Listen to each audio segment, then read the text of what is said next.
Hi, everybody. Steve Paikin here. I'm not sure I can recall a speech by a Canadian Prime Minister that captured as much international attention as the one that Mark Carney gave last week in Davos, Switzerland. This week on World on Edge, we're going to dive into the new world order that Prime Minister Carney described, as well as his contention that the government, quote, takes the world as it is, not as we might wish it to be. Coming right up on the Paikin Podcast.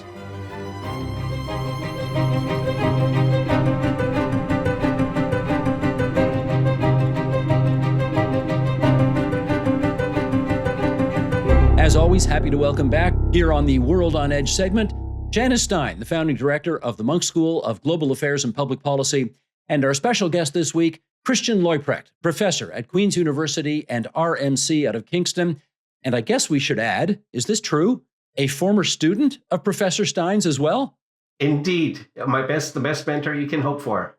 How about that? Well, that's pretty cool. Christian, great to see you again. And we should say you're coming to us sort of from a little room in Ottawa where you are about to testify before a parliamentary committee. So we'll make sure we don't go too long today so that you can do your responsibilities in a timely fashion. Janice, I'm putting you to work right away. When was the last time any Canadian Prime Minister gave a speech this important on a world stage?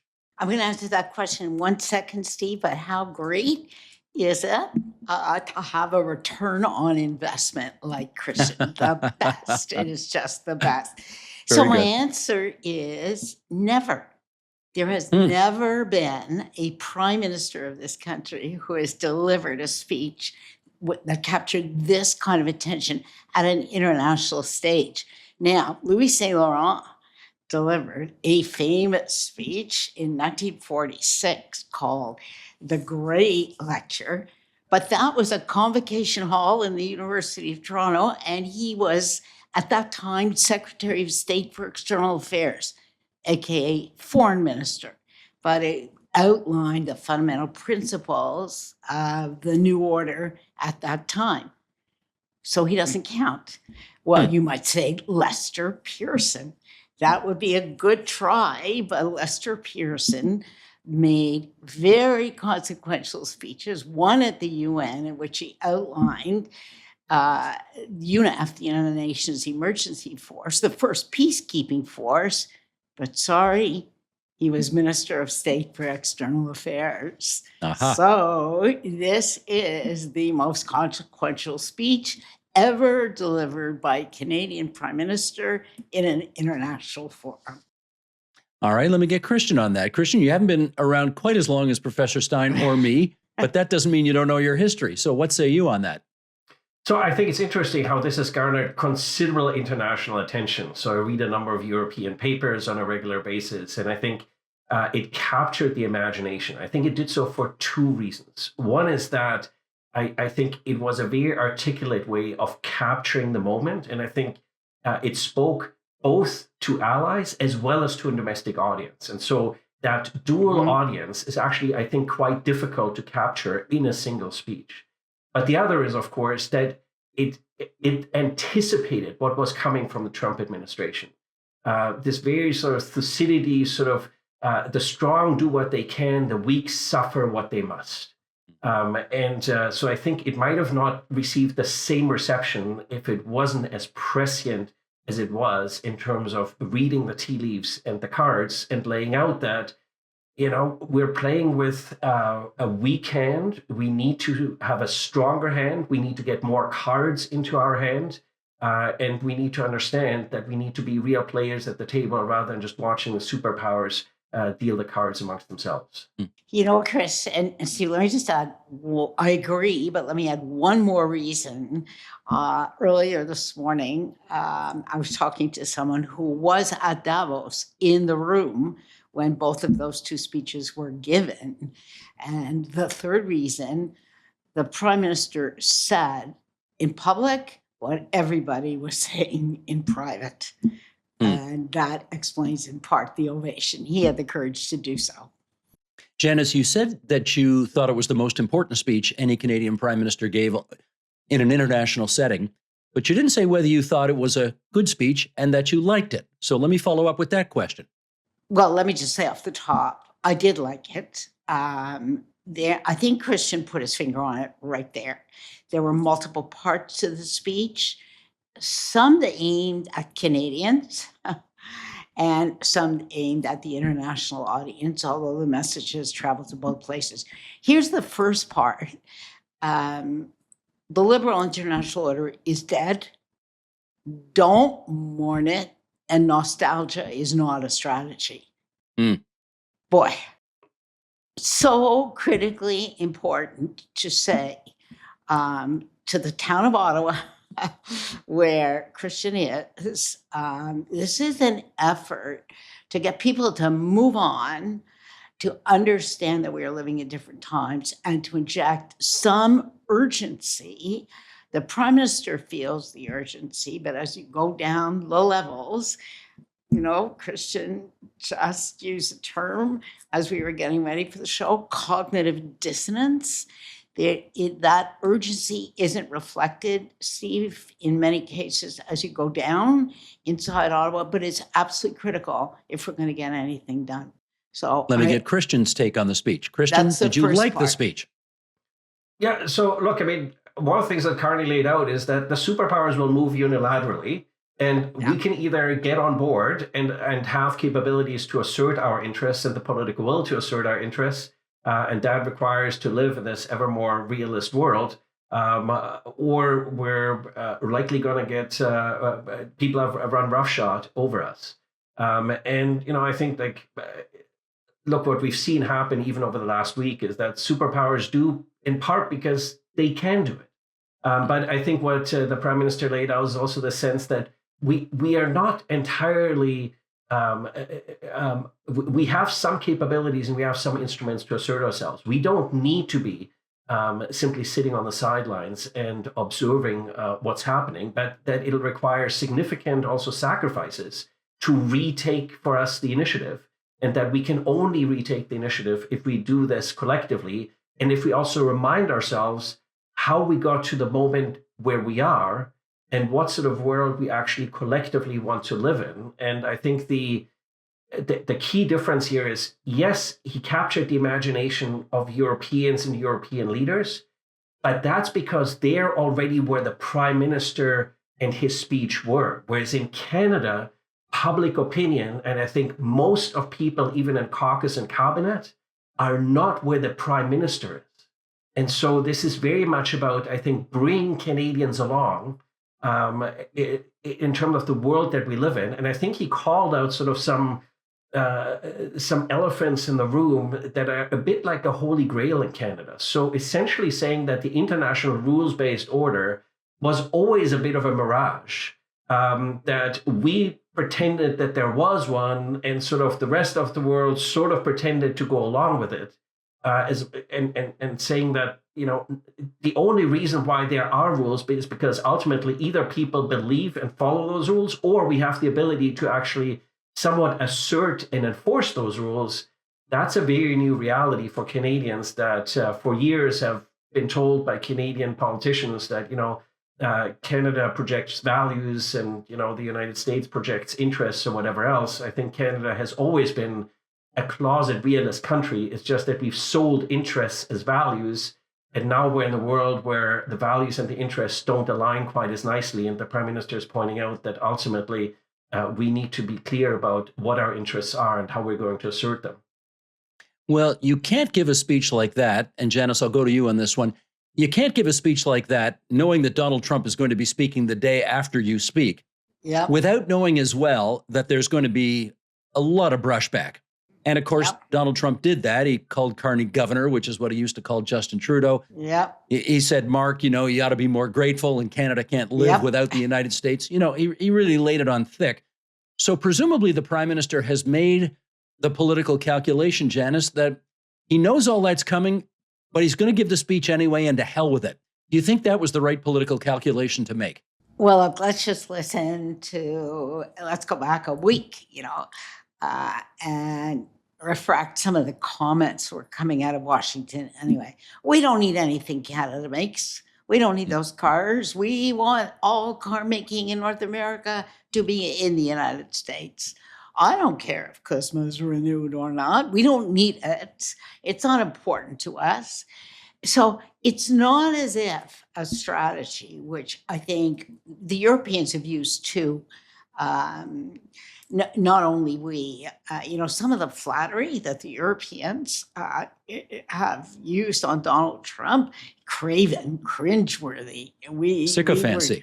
We were in the middle of that, but keeping your head down and hoping the president won't notice you was not working very well for us. So the prime minister, of course, must have expected there was going to be blowback. You don't give a speech like this and not expect there's going to be blowback. The critical question becomes, what assets do we have? And this is exactly what Christian is talking about. What assets do we have? How do we mobilize those assets? And I think the important thing for Canadians to understand, there is a cost to making a speech like this. But what is it? Well, there will be blowback from the United States. CUSMA was already, our trade agreement was already confronting a very difficult, prolonged path to renewal. It just became more prolonged and more difficult, frankly, and it's a pretty fundamental agreement. 90% of what we send to the United States and is covered by that agreement, and the stuff that gets exported does not receive tariffs. That's pretty fundamental. That's what I wondered, Christian, was whether or not, the prime minister, does he give a speech like this because he suspects, we're never going to get a deal on free trade with the United States, and therefore there's no need for me to hold back anymore. I may as well say what I really feel.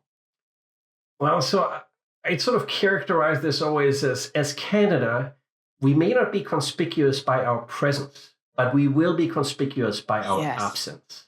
Yes. And I think, even some of the comments that the derogatory comments the president made with regards to, for instance, contributions to Afghanistans and veterans and the people who lost their lives.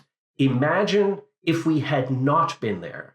You can bet that President Trump would have leveraged that. And so I think this speech was about being conspicuous by our presence. Now, the problem if you're conspicuous in Washington by your presence, it's usually because you're a problem and you're attracting the attention of the administration and or of Congress. But Canada has been very good in the past of leveraging those short moments of attention spans in Washington when it does show up on the radar to negotiate deals that have actually then in the long term been quite good, I would say, and constructive for Canada and for Canada's relationship with the United States and with the world. So it is really about the prime minister, I think, wanting to make something and understanding there's an opportunity to make something of this difficult moment. The question is, what are we going to make of it? And I think what we're going to make of it is not exactly what most Canadians would like to make of it. And so the prime minister understands, look, that the Americans are our best friends, whether we like it or not. And so we're going to need to have to figure out how to live and work in a new world where our interests for a host of reasons will continue to diverge, but we still need to find ways to work together. But as the US has made it clear, there will be fewer interests that align, and that even where those interests align, allies should expect much less support and only the support they absolutely need to assert those common interests. So I think the premise is really appealing. Let me put what you're saying in blunter terms, all right? Because Christian was really polite right now. Most Canadians love that speech. First of all, it was a very eloquent speech. I think we all three would agree to that. It was well written, and the prime minister wrote it. And whenever you get a speech written by one person rather than by a committee, you just get a totally different Sorry, can I jump in there? Do you know that for a fact that he wrote it as opposed to, you do know that? Yes. Okay, because I always wondered who wrote that speech. He wrote it. He wrote it, okay? And that's why it had the quality that it did. But secondly, why did Canadians love the speech beyond its quality? They felt that it socked Donald Trump in the eye, that he was standing up for, right? That's the issue that Christian is talking about. You may feel just great about that, but tomorrow we trade with the United States. we will never be able to replace all of our trade with the United States. Trading with the United States is permanently part of our future. So how do we think about this relationship now? How do we play by the rules that the United States is playing by? Because ultimately, that's where are our assets? To use Donald Trump's words, what cards do we hold? And that's the conversation that the Prime Minister is saying, let's have that conversation. And we have cards.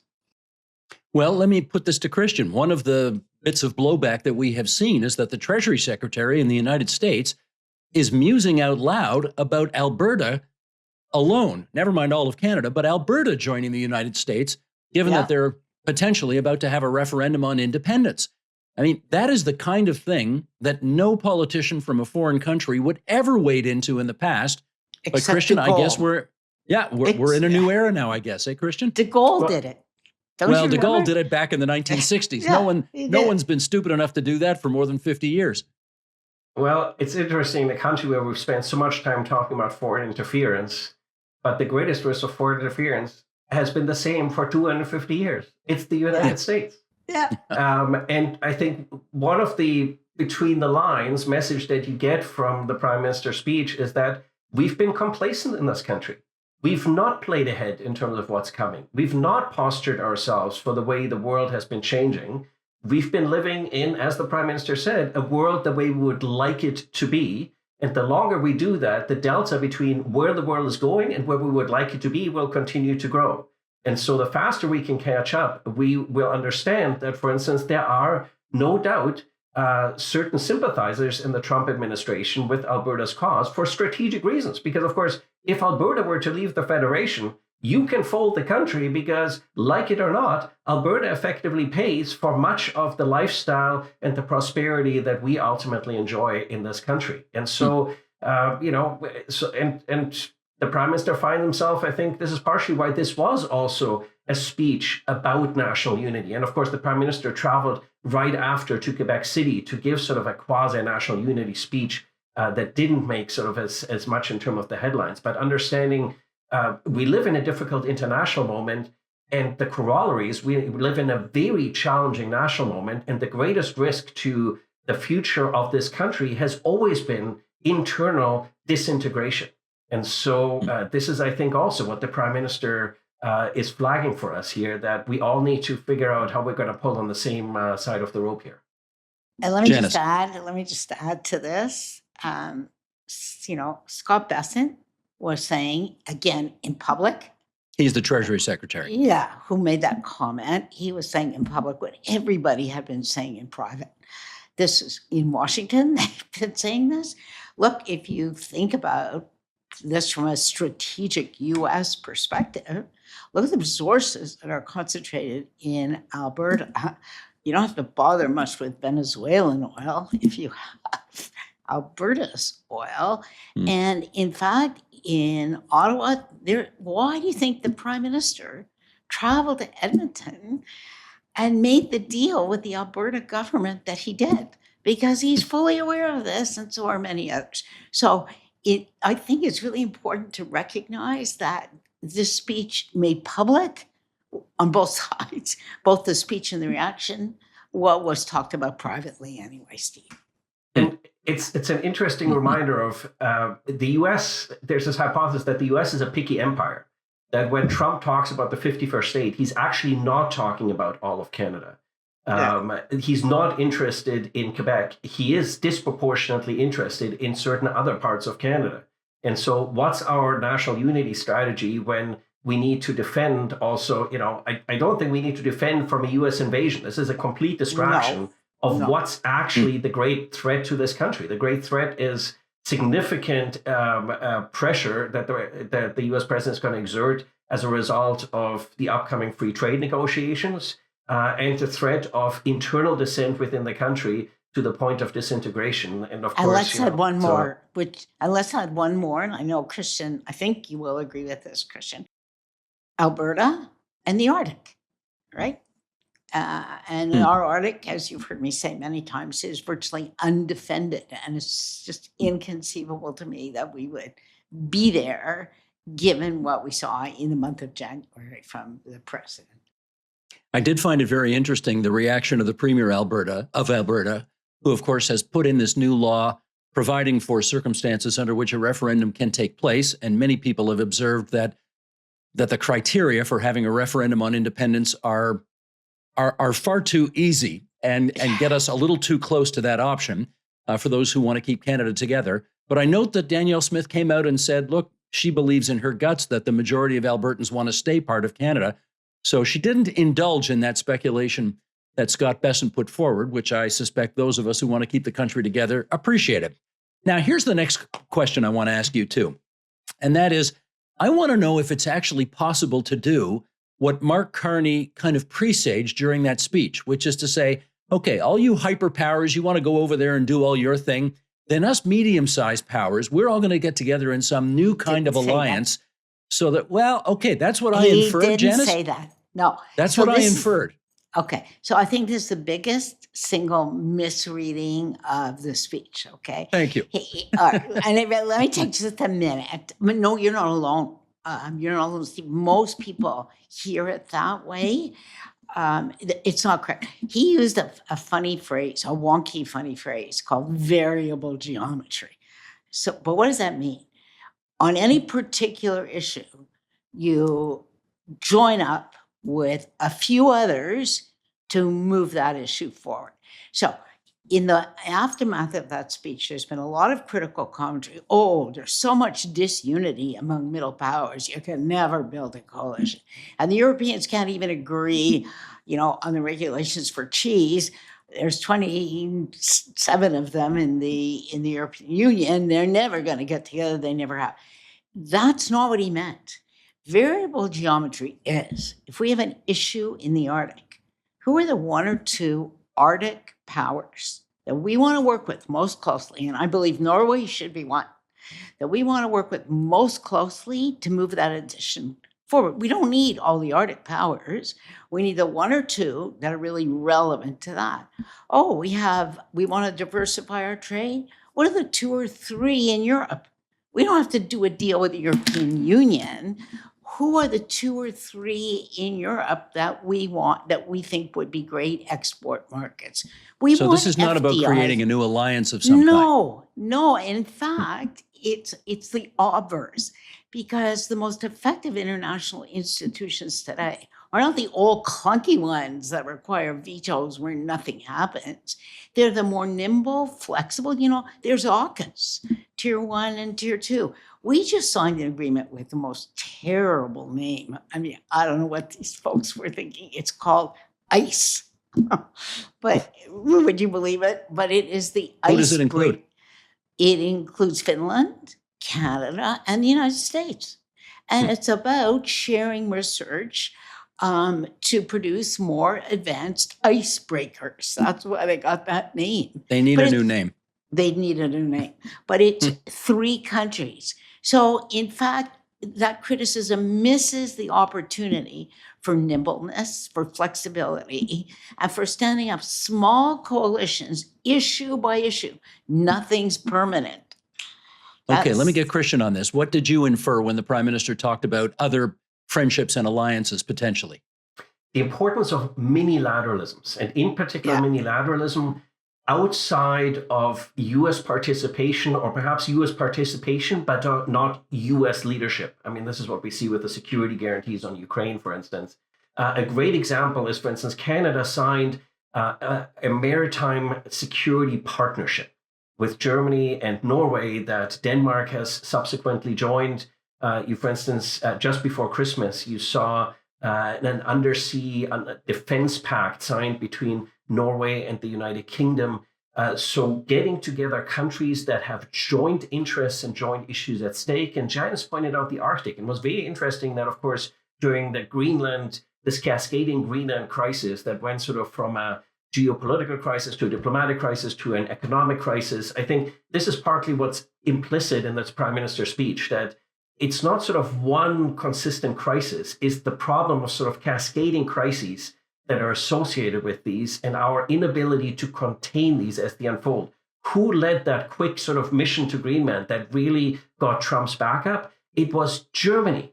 And they deployed 14 soldiers with a handful of other European countries there.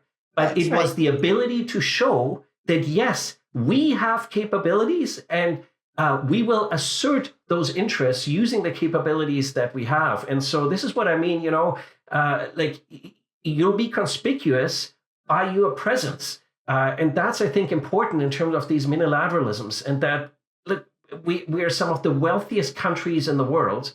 We have instruments of statecraft that might not be military, but we have in terms of our economies, our trade, our cultures, some of our diplomatic sort of credibilities and values, that there's a lot that we can leverage here together to assert ourselves. But I think this is a very different type of thinking. And to some extent, I would say it is actually a thinking that the Trump administration is encouraging. We don't, the joke about NATO is, what does NATO stand for, right? Needs Americans to operate. The Trump administration is saying, like, look, we actually, you need to actually grow up. And I think the prime minister is in part reminding of us, as middle powers, we came out of World War II, especially Canada and Australia, in effectively inventing that concept, because we said we're not small powers, so we're not just going to be foreign policy clients of large powers. We do have some capabilities. We just need to be deliberate about what those interests are and how we marshal the relatively limited means, so the resources we have, to those ends. And I think we haven't been, especially Canada, it's a little bit different in Europe because you have the European Union as sort of a bit of a force multiplier to herd the kittens. In Canada, we haven't been, I think, very deliberate about, other than areas of trade, how we marshal those limited resources to assert our interests. And I think this is partially what the prime minister is looking for. Christian, and let me give you a concrete example. It's very interesting because Germany, as you said, with its 14 soldiers, so I guess we needed to send 2, okay, move the issue right to the top of the agenda. What broke the crisis and led to a resolution? Norway. Norway holds many U.S. treasuries, and a very quiet signal. The Japanese bond market reacted first, and the Norwegians came in right behind, started to sell treasuries. And that's why, after Trump's speech, within a few hours, the announcement of a deal coming out of a conversation with Mark Rutte. So Norway used its capacity in a very specific area to cause a great deal of distress to this president, and he changed course. Steve, can I just jump in there? Please. I think there's a lesson for us here in Canada, right? Why was a country of 5 million people able to do that? Because they have one of the largest sovereign wealth funds in the world that they've deployed very strategically to assert their interests. We could have the same in this country if we could understand that building critical infrastructure, in particular pipelines and mining critical minerals, and we actually put that money in the bank rather than spending it, we could have the same firepower, financial firepower that Norway has. So I think the prime minister is saying we need to make some key strategic decisions about how we're going to leverage the incredible natural resource wealth this country has. Are we just going to squander it, or are we going to use it strategically to assert our interests? And when a country such as Norway can move the dial in a way that Canada, an economy multiple times the size, is not, we can see that I think we have some hard lessons to learn. But if we move quickly, we can change the direction that we're going in. We made that decision at the end of World War II that this is not the world we wanted to live in, and that we were going to invest to shape the future. Here's an opportunity for us to learn from Norway about what are we as Canadians going to do to shape the future of this country and its role. I want to ask the two of you one more question about the speech, and then we'll move on to something else. And in doing so, I didn't give you a heads up on this question ahead of time, so I'm going to give you an example from my life, and then I want to hear from the two of you. I'm sure all of us got, phone calls, emails, lots of reaction from friends and colleagues on the Carney speech over in Davos. And I think the most interesting one I got was from a professor that I know in California who actually taught at McGill for a little while And when he taught at McGill, decided to take out Canadian citizenship because, as it turned out, he quite liked Canada. So he's a joint American-Canadian citizen. And he called me last week after the Carney speech, and I could hear he was choking back tears. And he said, I've never felt prouder of the half of me that's Canadian that I have this week watching the Prime Minister give that speech. And, it was an emotional, very resonant moment for him. And he shared that with me. I'd like to get feedback from the two of you on, something similar. What reaction really stayed with you from a friend or a colleague about that speech? Janice. I got innumerable calls from people and they were all emotional. And I'm so proud of our Prime Minister. I'm so proud of our country. We stood up. We were the first to stand up and challenge. I think just tapped a very deep vein of anger toward Trump and resentment at the bullying that this country has experienced, especially in Trump 2 for over a year now. And as our leaders tried to navigate this to see how much room they had, this came as a moment of huge emotional relief and emotional pride. There's a risk to that, Steve, because as I said, we are going to have to be very focused on what our interests are and which of these interests we attach priorities to. And then we're going to have to go do the hard work of building those minilateral alliances that Christian was talking about. There's going to be costs to this. There was no free lunch in this world. There was no free lunch for the United States, this United States anyway, but there are going to be costs. So there is that moment of intense pride and euphoria. What I say when I'm asked about it, you have to understand this government, this Prime Minister and this government is facing the biggest challenge this country has faced. Really, I think even World War I and World War II, although there were tremendous sacrifices that we made, were not of this order of magnitude because the existence of the country was not at stake in the way that it is now. So we have to create more degrees of freedom for the government, and it's not partisan. They have to move faster because the United States is moving fast. We have to go faster. This government's going to make mistakes. If we're all over them for every single mistake that they make, for every process that they short circuit, that will be the biggest own goal, the biggest self-inflicted injury that we can inflict. Canadians have to understand this is not business as usual and stay focused on what is core here. That doesn't mean we don't have partisan politics. Of course we do.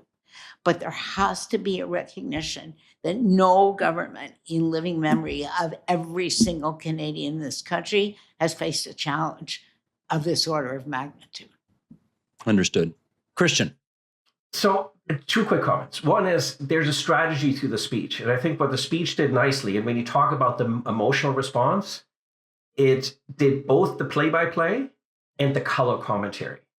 And I think the way you went over people is with the color commentary. And the way those were woven together, I think, were very powerful in terms of as a rhetorical tool. The other is that, I think we make a mistake when we, I have a long-standing debate on this with a famous colleague here in town, but I actually think Trump is more of a symptom than of the cause of the friction and the disruption that we're experiencing. The voices in this debate goes back to the end of the Cold War about the United States needing to, going back to George Washington, no entanglements, right? The United States getting itself into alliances.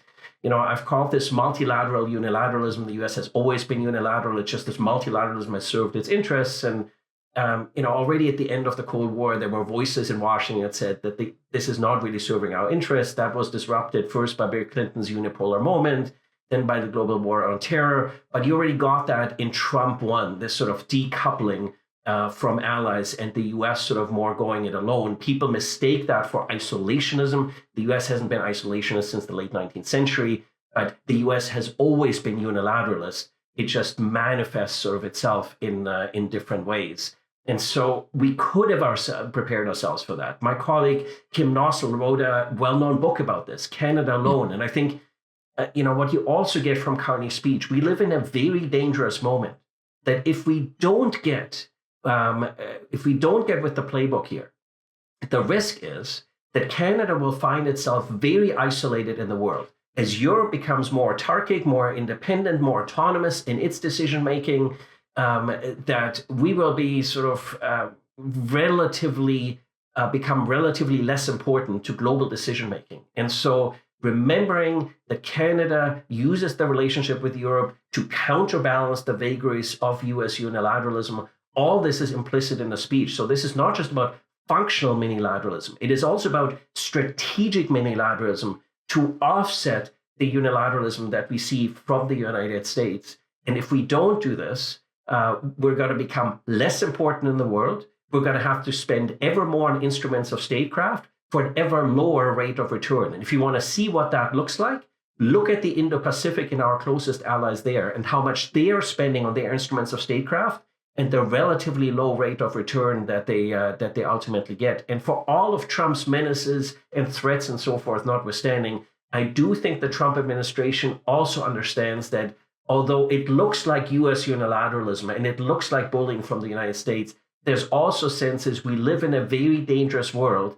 and the US can't actually do it alone. It needs its allies, but it needs its allies to align much more quickly than allies have been able to pivot, because we have these ponderous consensus-based decision-making processes that are simply misaligned with the speed at which the world is changing. Okay, I want to do one more thing before I let you two go, because I know, Christian, you've got to get off to your parliamentary hearing. And that is this. In spite of the fact that this speech seems to have reverberated around much of the world and made Canadians feel the way they have felt over the past week, it wasn't the only thing of significance that Mark Carney has said over the past couple of weeks.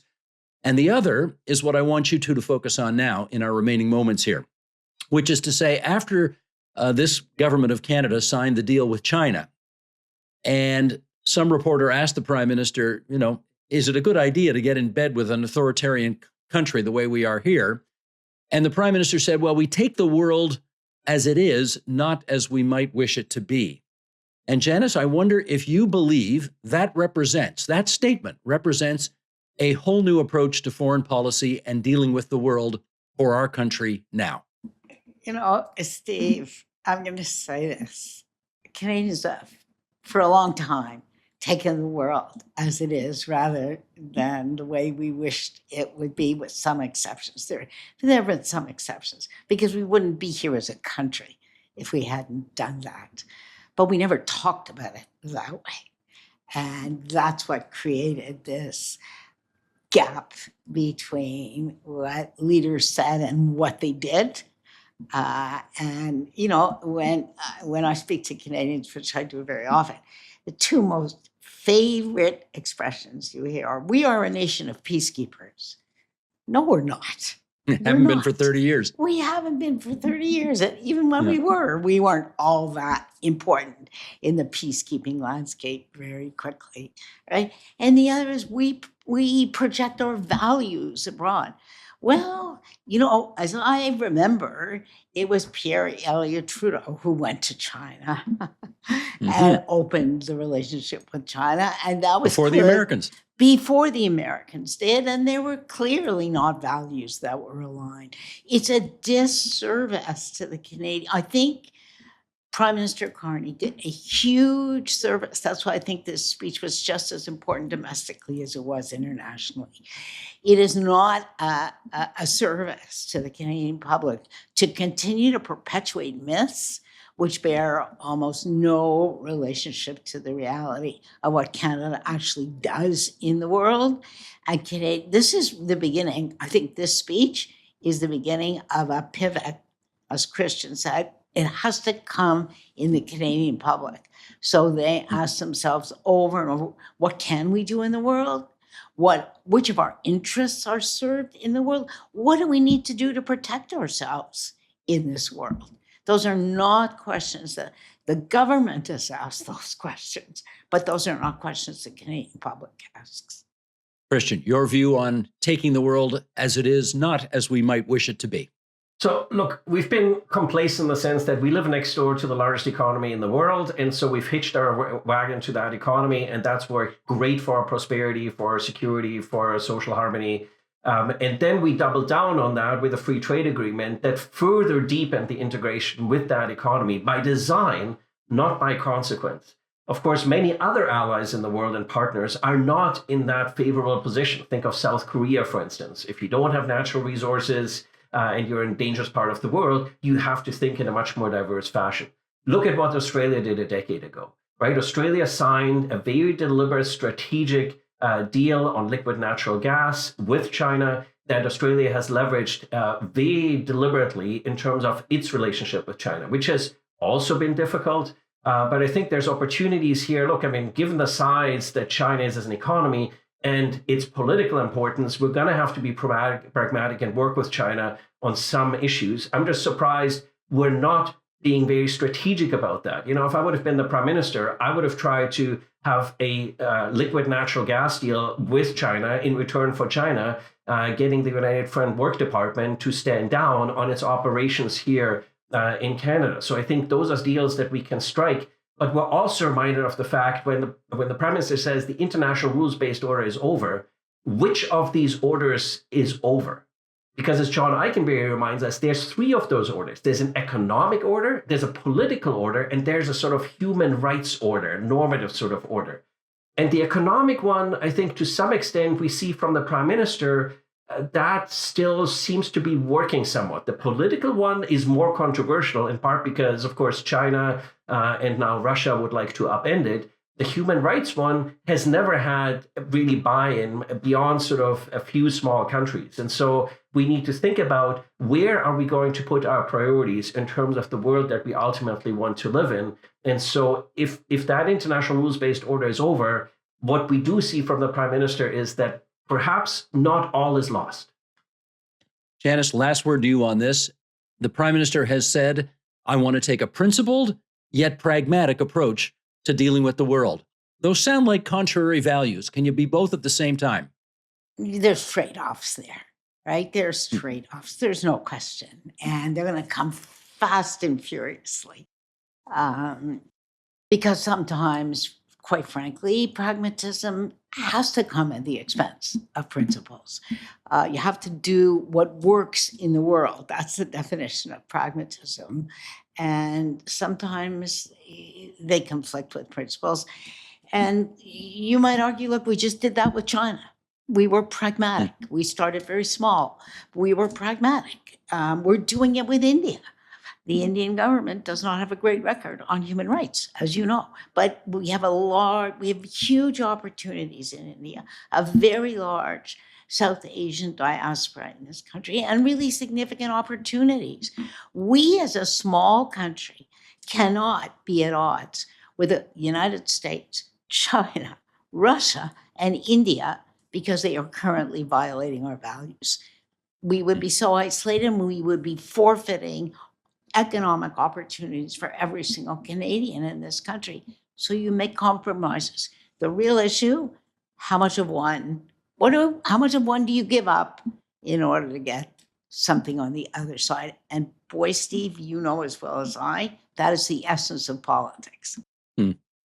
Well, I want to thank the two of you for this wonderful discussion. I've got a couple of housekeeping matters to deal with before we say so long. Number one, it's important to us that we keep these discussions free of charge for those who want to watch them on YouTube or listen to them on Apple or Spotify or wherever you get podcasts.